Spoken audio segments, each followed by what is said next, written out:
இந்த ஷிப்பா ஸ்டார்ட் ஆனதுல இருந்து கேரளாவுல வந்து என்ன நடக்குதுன்னே தெரியல.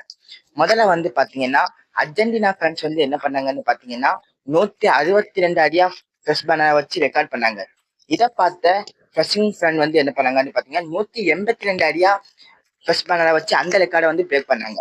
இதை பார்த்தா அர்ஜென்டினா ஃபேன்ஸ் என்ன பண்ணாங்கன்னு பாத்தீங்கன்னா, 350 அடியா மலப்புறத்துல ஃபர்ஸ்ட் பேனரை வச்சு அந்த ரெக்கார்டை வந்து பிரேக் பண்ணாங்க. இதை பார்த்த பிரசிங் ஃபேன்ஸ் சும்மா இருப்பாங்களா? 400 அடி வச்சு அந்த ரெக்கார்டை வந்து இதை பார்த்து அர்ஜென்டினா ஃபேன்ஸ் வந்து என்ன பண்ணாங்கன்னு பாத்தீங்கன்னா, 600 அடி 600 அடி ஃப்ரெஷ் பேனரை வந்து மலப்புறத்துல வச்சு அந்த ரெக்கார்டை வந்து பிரேக் பண்ணாங்க.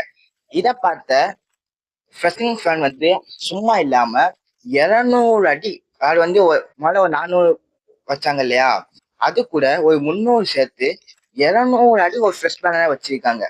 இப்போதைக்கு டாப்ல இருக்கிறது என்னன்னு பாத்தீங்கன்னா இந்த ஃப்ரெஷிங் ஃபேன். இப்ப வந்து பாத்தீங்கன்னா அர்ஜென்டினா ஃபேன்ஸ் வந்து 800 அடி வைக்க போதா சொல்றாங்க. அது வந்து கன்ஃபார்மா இல்லையான்னு தெரியல.